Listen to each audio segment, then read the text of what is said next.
All right, next up on our operating advice session, we're going to have Dave Balter from Flipside Crypto talking about how L2s and NEAR built through the bear market. He's from Vermont, and fun fact about Dave, he both loves and hates music. So please give it up for Dave Balter.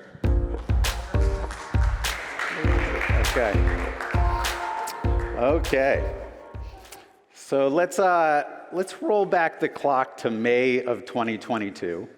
Everyone's talking about being in a bear market, largely precipitated by our friends at Terra.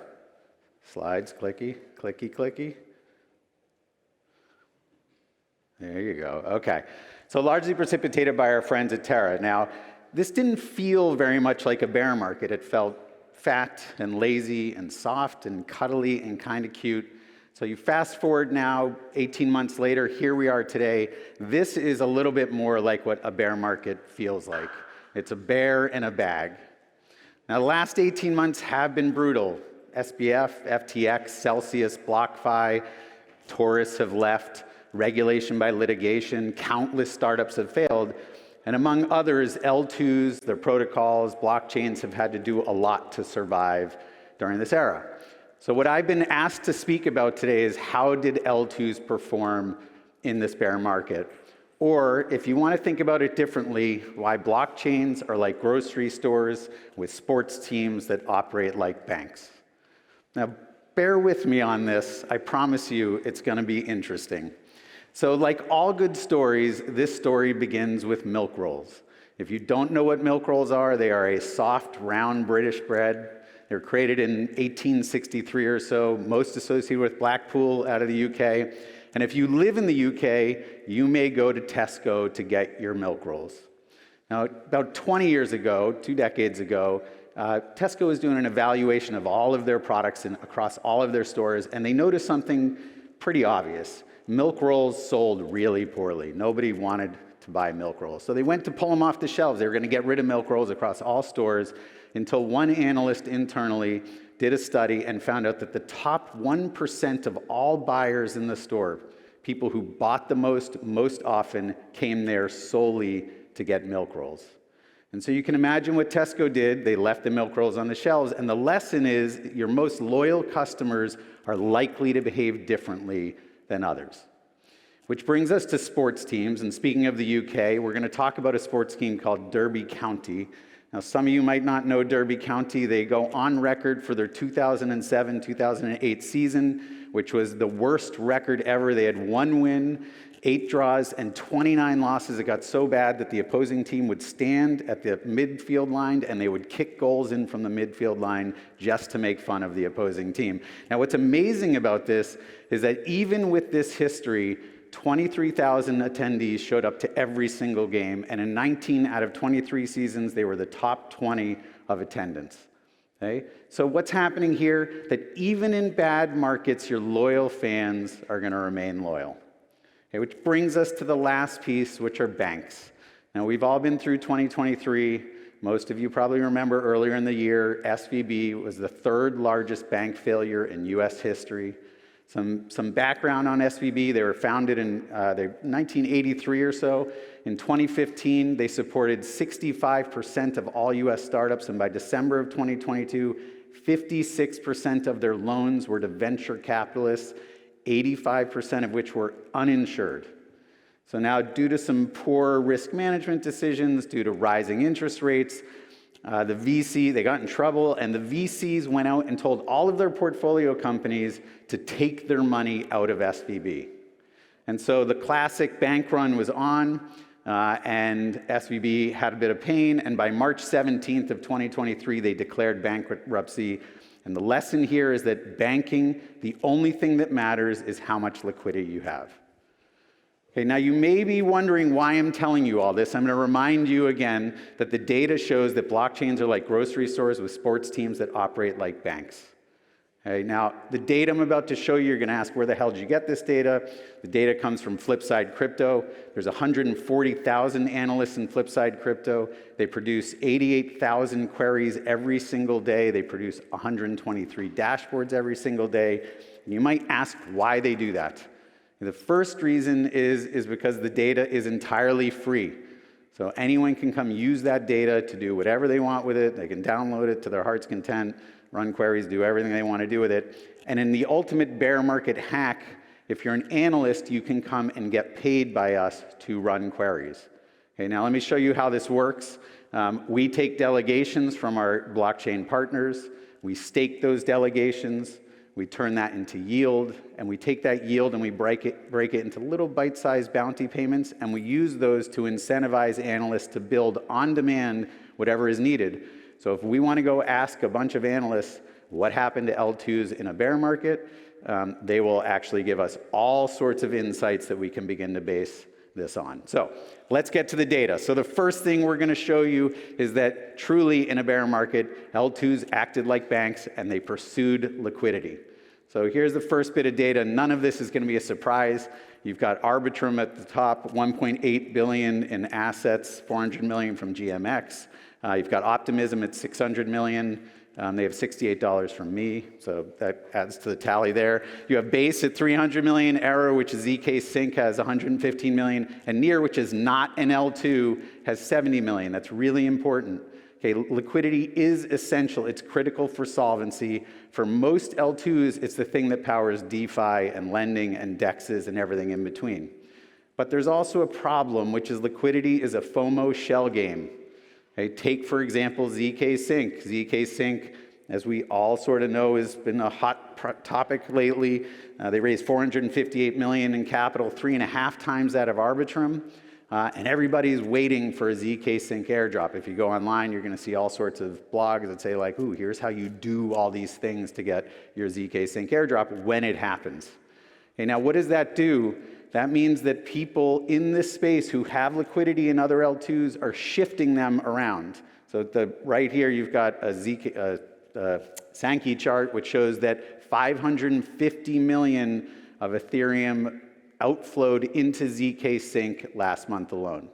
Okay, that is assets sloshing around. And so while these liquidity pools are critical, they are very fleeting. And so much like a bank, which you might change for customer service or points or some other reason, you're going to watch this money move around. So it's a bit of a dangerous game, which brings us to sports teams. If you think about Near, their fans might be developers. And if you look at what their developers are doing on GitHub, you can see it's a pretty powerful story. At the top, you've got repos, 100 repos, top 100 repos, and beneath that, from March of 2018 or so going forward, how many developers are starting to contribute to the ecosystem. So here's some fun stats. 1.8 thousand or so, 1,800 or so developers have contributed. According to Electric Capital, there's 20,000 developers in the whole space, so you've got nearly 10% of the audience. 2,000 repositories created. 5.4 new repos are being created per day now, with 1.12 commits per day on average. So pretty stellar information. Now, what happens when developers start behaving well on chain is they begin attracting users. Okay? And the way that they do that is that those developers build applications. So yesterday we heard from Cosmos AI. 3 days in August and September, 1 million new users were added to Near from Cosmos's technology. Now, Cosmos, if you don't know, is omni-channel shopping. It sort of helps retailers predict exactly what shoppers are going to do. And the way that they did this is they built an app called Kai. Now, Kai is what they call shoppertainment. It gamifies the idea of shopping. You might download some wallpaper and it shows you ads. You might get a drop for a special product that only shows up for 100 seconds and you got to buy it right away. It's got celebrities and all sorts of other stuff. And it's driving people right in to want to buy more and more, and they get rewarded in crypto for that. Okay, now you might be asking yourself, like, loyalty, shopping, I've seen this before, it's called Groupon. How many people shop on Groupon today?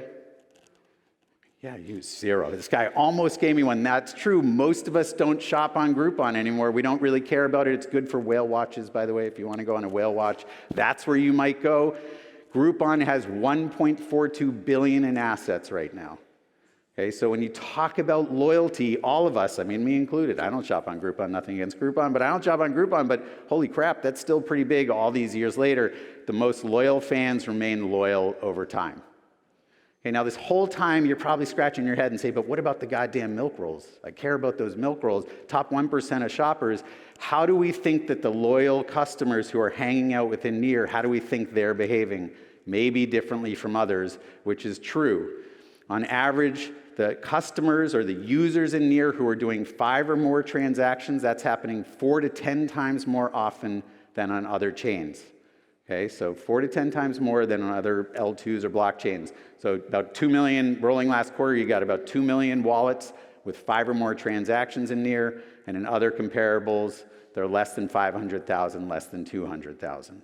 Okay, so what does that look like from a retention basis, which becomes the ultimate question? Are people sticking around? For NEAR, you have about 28% retention over 2 months, and other chains, 23%, 15%, lower and lower.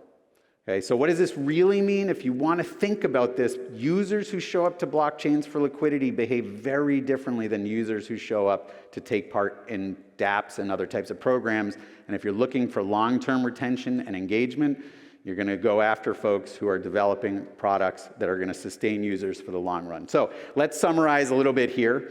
Liquidity is important, but extremely high risk. Those are your banks. Okay, so you got to have liquidity, but it's very high risk. Creating developer loyalty is critical.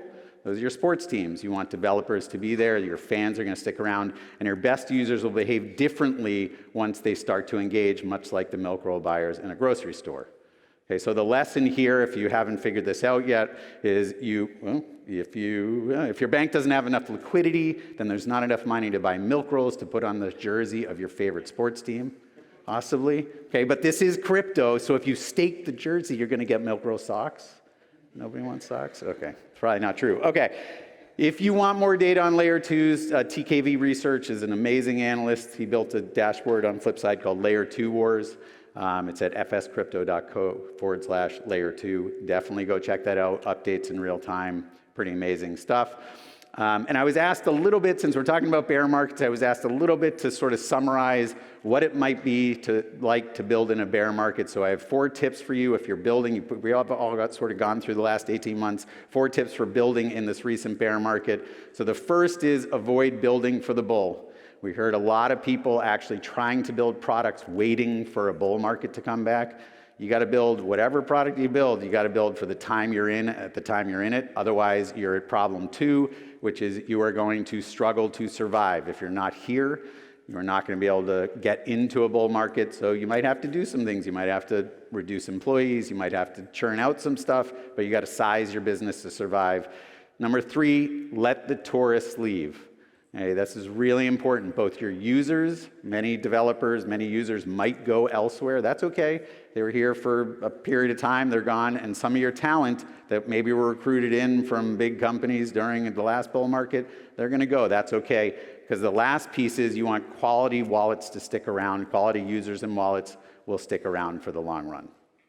Okay, so the last thing I'll leave you with is, if you're like me, the last 6 weeks felt a bit different, sort of like maybe a nicer bear is coming, and maybe we're heading towards a bull. And this should be a good thing for you, because if you've realized it by now, the best companies actually get built during bear markets. Thank you.